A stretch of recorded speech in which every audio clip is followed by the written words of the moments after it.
ஒரு சின்ன பொண்ணு இயேசு கிறிஸ்துவை சொந்த ரட்சகராக ஏற்றுக்கிச்சான். அவங்க வீடு முழுசுமா வேற மதத்தாரு அந்த பொண்ணை போட்டு பயங்கரமா அடிச்சாங்களாம். அடிச்சு ரத்தம் கொட்டி கிடக்குது. ரத்தம் கொட்டி கிடக்கிற நேரத்துல அவளை அடிச்சுக்கிட்டே இருக்கிறாங்க. ரத்தம் கொட்டி கிடக்குது. அவ ஒரு புது துணி எடுத்துட்டு வந்து அவளுடைய ட்ரெஸ்ல ரத்தத்தை எல்லாம் தொடச்சு எடுத்துட்டு ரூமுக்குள்ள போறாளாம். அவங்க மம்மி கேட்டாங்களா, என்னடி பண்ற, என்ன பண்ற, ஏன் ரத்தத்தை எடுத்து ரூமுக்குள்ள போகிறேன்னு கேட்டா அந்த சின்ன பொண்ணு சொல்லிச்சான், நான் ஜெபம் பண்ண போகிறேன், இந்த துணியை வெளியில போட்டு ஜெபம் பண்ண போன்னு கேட்டா அந்த பொண்ணு சொல்லிச்சான், இதை வச்சுதான் இன்னைக்கு ஜெபமே. என்னமா ஜெபம்னு கேட்டா அந்த பொண்ணு சொல்லுதா, நான் போய் ஏசப்பா கிட்ட சொல்ல போகிறேன், நீங்க மாத்திரம் எனக்கு ரத்தம் சிந்தல, நானும் உங்களுக்காக ரத்தத்தை சிந்திருக்கிறேன். ஐயா, அத்து மக்கள் மேல ஒரு பாரம்.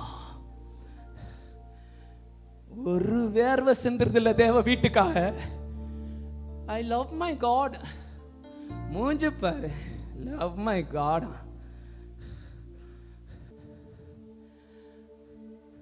பிலிப்பு யார் தெரியுமா? ஒரு காலத்துல ஏசப்பா உயிரோட கூட இருக்கும் போது நத்தானியல் அங்க உட்கார்ந்து இருக்கிறான். நத்தானியலை பார்த்து சொல்றான், இயேசு வந்திருக்கிறாருன்னு.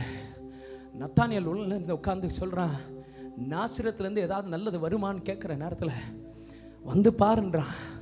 அப்படி பார்க்குறவங்களெல்லாம் இந்த பேதுருடைய மீட்டிங்கில் ரட்சிக்கப்பட்டவங்க எவ்வளோ பேருன்னு சொன்னேன் நான்? 3000 பேர். 3000 பேர் ரட்சிக்கப்படணும்னா மீட்டிங்கில் மினிமமாக 10,000 பேர் இருந்திருக்கணும். நான் நினைக்கிறேன் மீட்டிங் காலையில் 9 மணிக்கு ஆரம்பிச்சு சாயங்காலம் 6 மணி வரைக்கும் மீட்டிங் நடந்திருக்கும் நான் நினைக்கிறேன். எல்லாரும் மீட்டிங்ல மெசேஜ் கேட்டுட்டு இருக்கும் போது பிலிப்பு மாத்திரம் ஒவ்வொரு வீடு கதவை போய் தட்டுறான். என்னடான்னு கேட்கிறாங்க. வீட்டில் என்ன வேலை? அங்க ஒருத்தன் பிரசங்கம் பண்ணுகிறான்.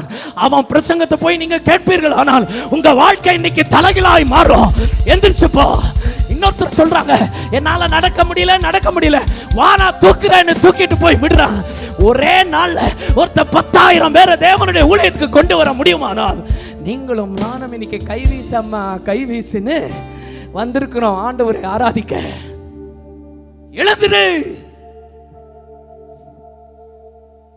எழுந்துரு தேவனுக்காக.